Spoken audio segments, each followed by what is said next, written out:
Do you want to get better at crochet? There's a lot of beginner content on YouTube. I mean, I make a ton of it myself, but I know you guys and you want to get better. So today, I give you 5 tips to take you from beginner to advanced.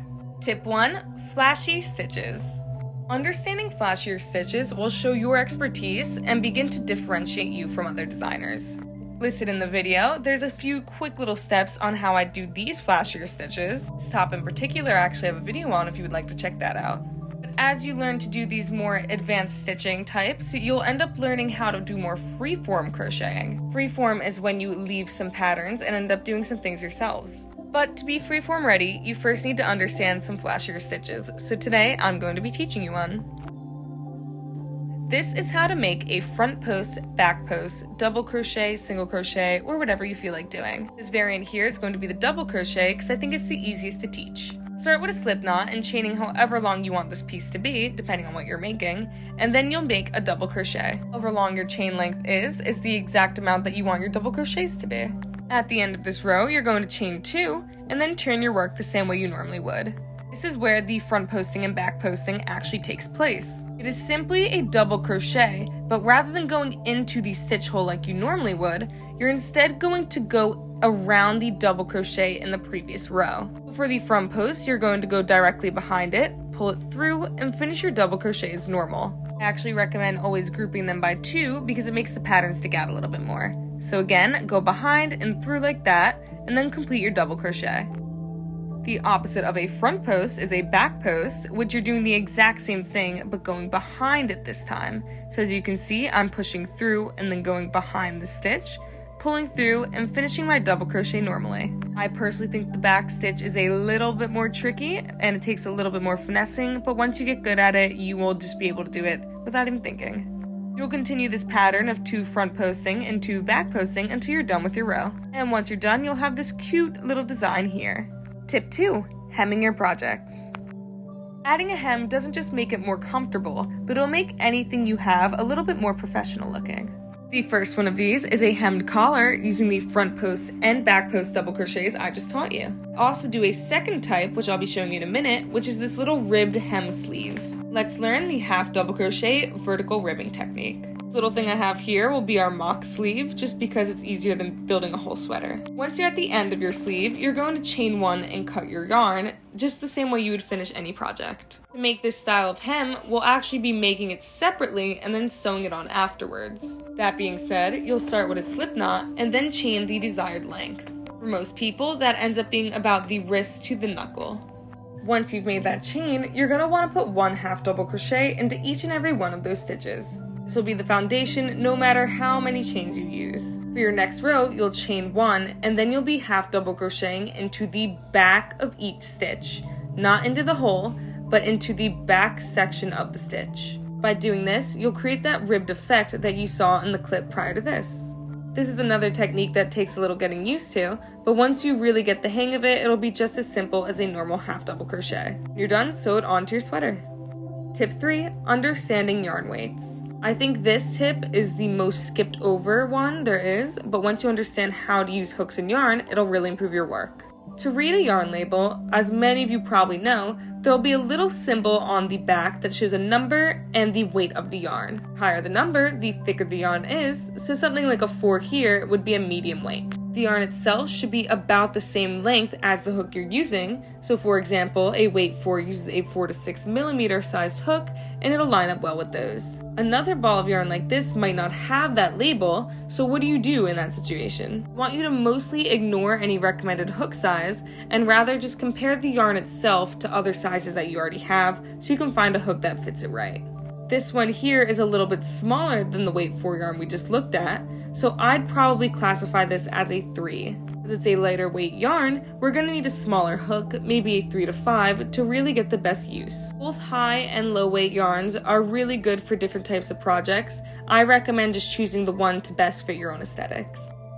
Tip 4 is making strong straps. A huge problem I see with new crocheters is ones that don't know how to make a strong strap for their bags. In this little mini tutorial, I recommend checking out these videos if I move too quickly.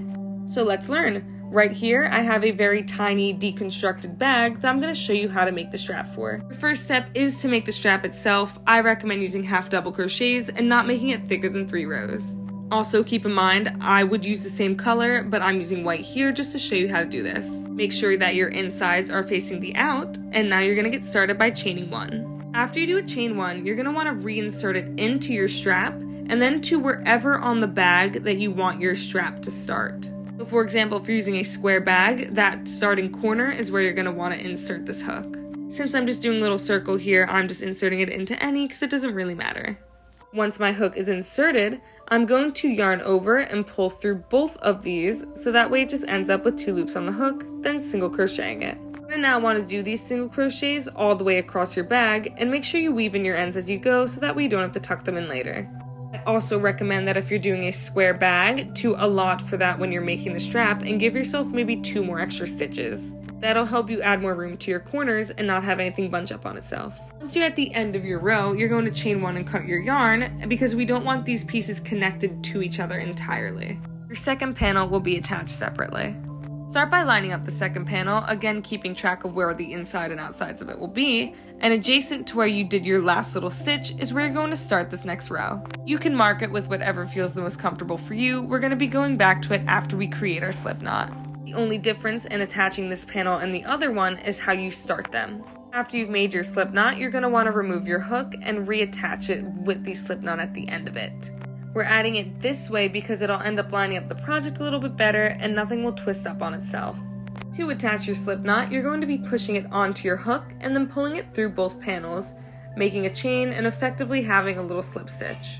Once that's fully attached, you're going to want to reinsert it into that same hole that you had before, not skipping a stitch instantly, so that way you can start doing your single crochets all the way around. And so long as you measured everything properly, you will have just enough to make it to the other side.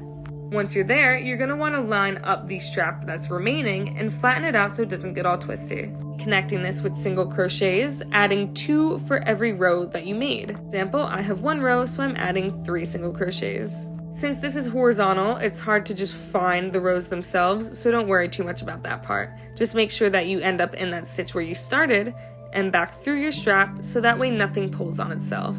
All that's left to do when you're done with this is cut your yarn and make sure you pull through and then weave in any remaining ends. After your ends are weaved in however you see fit, you're just going to flip your bag inside out and you'll be done. And my stitches are white because I wanted to make this easier for you to see, but you will not be seeing them when you do it in the correct color. This makes a bag that won't pull. Tip 5, color switching. While it is incredibly easy to color switch with a single crochet, half double crochets and plain double crochets need a little extra work to make sure that nothing bends over itself or pokes through where it shouldn't. It only takes 1 or 2 extra steps to do it this way. I will show you how.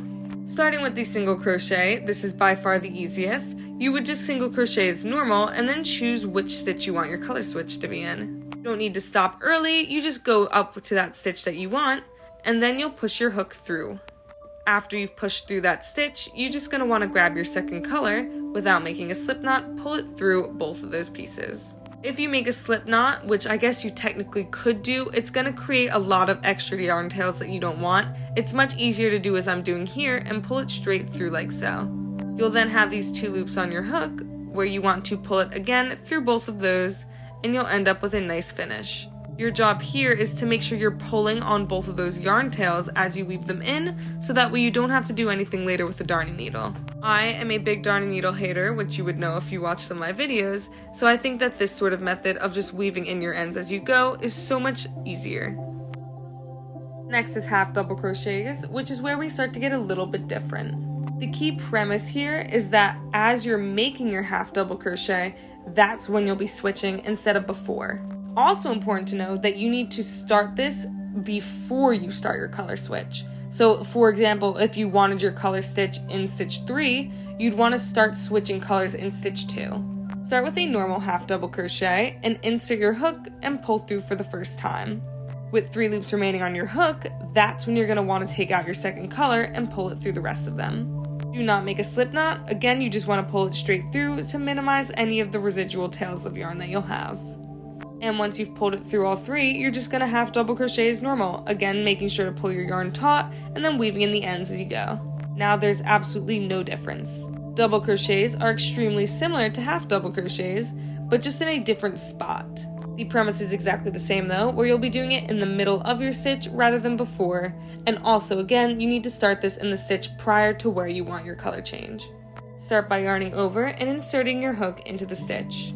You will yarn over and pull through again, same way you normally would, and then do so until there's only 2 loops left on your hook. It's when you're left with these last 2 loops that you're going to pull out your second color and then pull it through those 2.